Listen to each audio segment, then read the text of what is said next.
یعنی انجرڈ ہیں اور کتنا برا فیل کرتے ہیں کہ آرمی کی انسٹالیشنز پہ جو ہے حملے ہوئے ہیں. اگر اس بریفنگ کے اندر تھوڑا سا ان کو ہو سکتا ہے بتایا بھی گیا ہو, میرا نہیں خیال ویسے بتایا گیا ہوگا, کہ ان کو یہ بتایا جائے کہ یہ جو سیکنڈ لیفٹیننٹس ہیں, یہ جو کیپٹنس ہیں, یہ جو میجرز ہیں, جو یہ کرنلز ہیں اور یہ جو بریگیڈیئرز ہیں, یہ اس پوری بکھری ہوئی انتشار کی جو پالیٹکس ہے جس میں لوگ اپنی ہی افواج پاکستان کے خلاف ہو گئے, اس کے بارے میں وہ کتنے زیادہ ڈسٹربڈ ہیں, یہ بھی کور کمانڈرز کو بتانے کی ضرورت ہے, بجائے اس کے کہ ان کو یہ صرف واٹس ایپ سے پتہ چلے. یہ ضروری ہے کہ آفیشلی ان کو لکھ کے بتایا جائے کہ اس وقت کتنی عجیب و غریب قسم کی صورتحال ہے. بہرحال یہ تو ایک پوائنٹ تھا, یہ ایک ایجنڈا تھا اس کور کمانڈر کانفرنس کا. اس کا جو دوسرا پوائنٹ ہے وہ بہت انٹرسٹنگ ہے. میں پہلے چاہ رہا تھا کہ میں اسکرین شیئرنگ کروں اس کو باقاعدہ پڑھ کے دکھانے کے لیے, لیکن میں نے دیکھا جیسے ہی آپ اسکرین شیئرنگ کرتے ہیں ویسے ہی ٹھا کر کے لوگ جو ہیں چلے جاتے ہیں, ان کو اسکرین شیئرنگ جو ہے وہ پسند نہیں آتی لوگوں کو, سم ریزن. اگر آپ مجھے اجازت دیں, ویسے اسکرین شیئرنگ اچھی ہوتی ہے, لیکن آپ لوگ چاہتے ہیں کہ مسلسل ایک ڈسکورس ہونا چاہیے, اور اسکرین شیئرنگ جو ہے وہ نہیں ہونی چاہیے. تو میں خود ہی بتا دیتا ہوں کہ سیکنڈ پوائنٹ کیوں اتنا امپورٹنٹ ہے. سیکنڈ پوائنٹ اس لیے امپورٹنٹ ہے کہ سیکنڈ پوائنٹ کے اندر بالکل بلیک اینڈ وائٹ طریقے سے یہ کہا گیا کہ آرم فورسز آف پاکستان اور آرمی, اور یہ چاہتی ہے, ملٹری لیڈرشپ یہ چاہتی ہے کہ پاکستان کے اندر ایک پولیٹیکل ریکانسیلیشن ہو, پولیٹیکل کنسنسس ہو, تمام اسٹیک ہولڈرز اور پولیٹیکل ایلیمنٹس کے درمیان میں ایک پولیٹیکل کنسنسس کی ضرورت ہے. لیکن صرف اتنا ہی نہیں ہے, اس کے اندر اگلا پوائنٹ یہ ہے کہ دس انسٹیٹیوشن یعنی آرم فورسز آف پاکستان اس پولیٹیکل ریکانسیلیشن اور اس پولیٹیکل کنسنسس جو ہے اس کو فیسیلیٹیٹ کرنے کے لیے ہر ممکن مدد کرنے کو تیار ہے. This is actually these are important words, اسی لیے میں اس کی اسکرین شیئرنگ کرنا چاہتا تھا, لیکن میں ڈسکرپشن کے اندر یہ جو سٹوری ہے اور آئی ایس پی آر کی جو پریس ریلیز ہے یہ دونوں میں اس کی ڈسکرپشن میں ڈال دوں گا. میں چاہوں گا کہ آپ اس کو خود پڑھیں, پڑھنا امپورٹنٹ ہوتا ہے, اس کو آپ دیکھیں.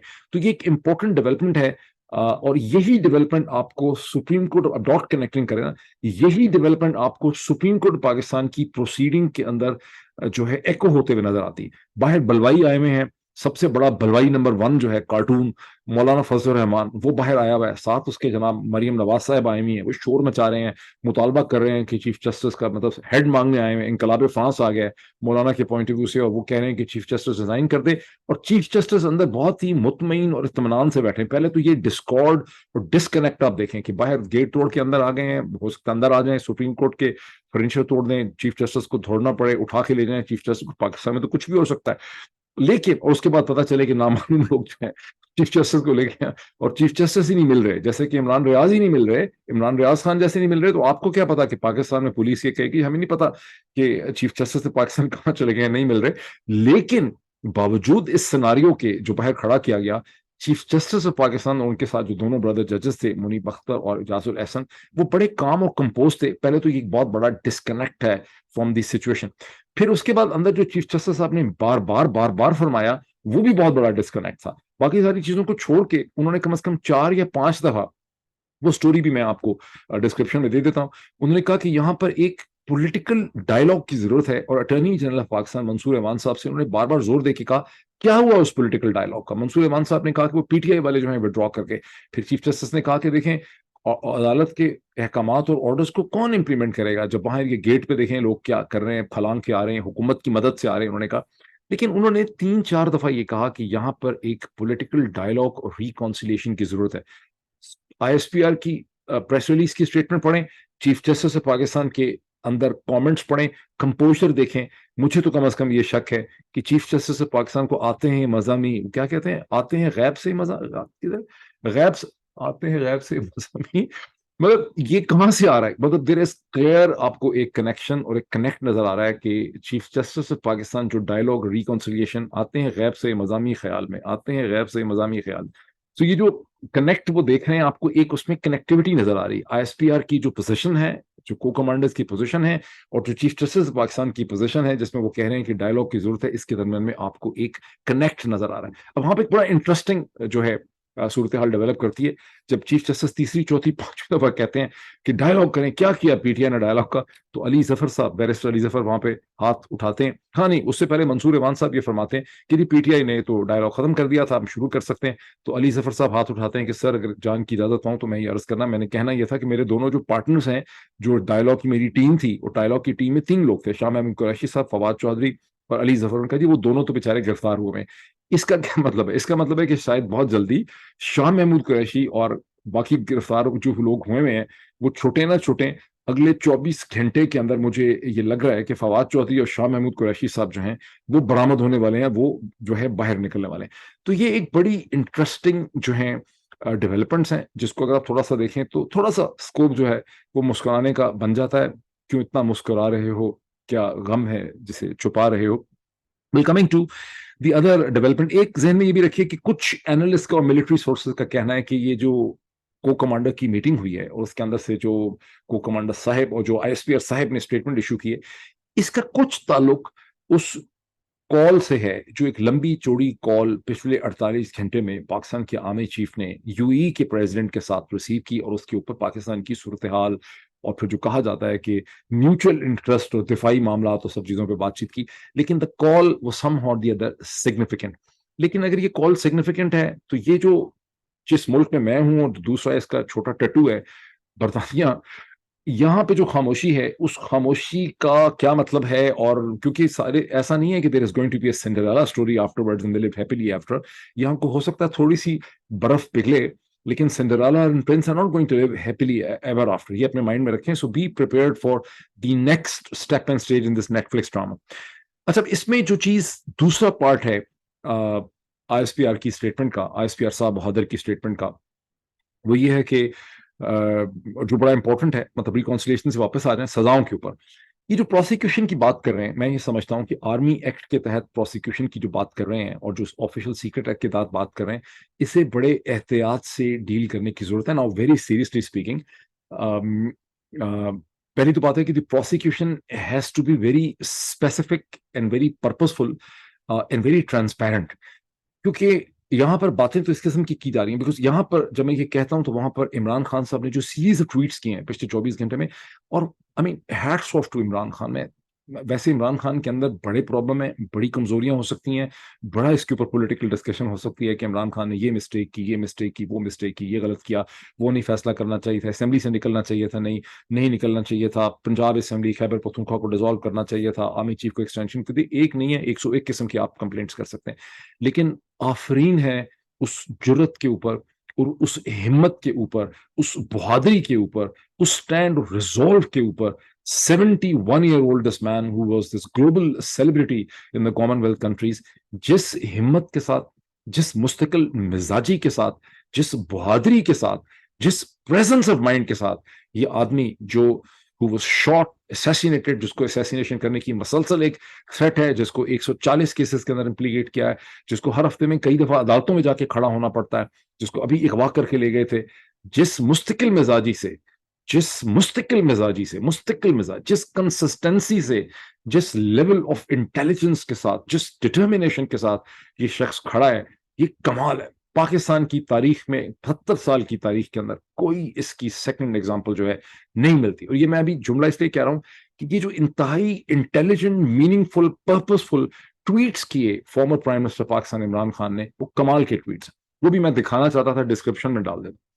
اس میں ایک تو وہ کلیئرلی کوشچن ریز کرتے ہیں کہ بھائی یہ جو سارے بلوائی ہے, میں اس کو جوڑ رہا ہوں ISPR کی اسٹیٹمنٹ کے ساتھ, یہ جو سارے بلوائی نکلے, یہ ٹھیک ہے کہ PTI کے لوگ پروٹیسٹ کرنے کے لیے نکلے, لیکن ان پروٹیسٹرز کے اندر یہ جو بندوقیں اٹھائے ہوئے شلوار قمیض والے بندے ہیں, یہ کون ہیں؟ یہ ذہن میں رکھیے کہ یہ جو ساری پروٹیسٹ اور جو ساری وائلنس ہوئی ہے, اس میں مرنے والے صرف پروٹیسٹرز ہیں. اس میں گولیاں لگنے سے, بلٹ وونڈ سے, آٹومیٹک ویپن کی بلٹ وونڈ سے لگنے, ابھی تک تو کوئی ایسی ایویڈنس نہیں آئی کہ پولیس کے کتنے لوگوں کی ڈیتھ ہوئی ہے آٹومیٹک ویپن کے فائر سے. ابھی پیدا کر لے میرے ویلاگ کے بعد تو that's a different issue.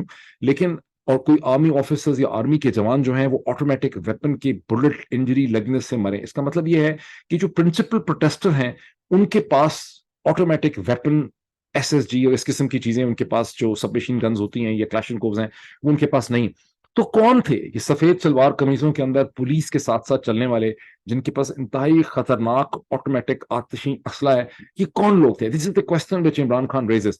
Secondly, he raises a very pertinent question on the attack on the co-commander house in Lahore. یہ اٹیک بڑا امپورٹنٹ ہے اس پورے پروسیس کو سمجھنے کے لیے, اور اس اٹیک کی جو نیچر ہے, جس طرح سے یہ اٹیک آرکیسٹریٹ ہوا ہے اور جس طرح سے اس کے اوپر ایک خاموشی ہے, خاموشی بڑے مزے کی ہے کہ محسن نقوی صاحب کی ایک اسٹیٹمنٹ آئی ہے کہ میں نے کہا تھا کہ گولی نہ چلائیں، لیکن اب اگر کوئی کرے گا تو میں اس کے اوپر گولی چلاؤں گا.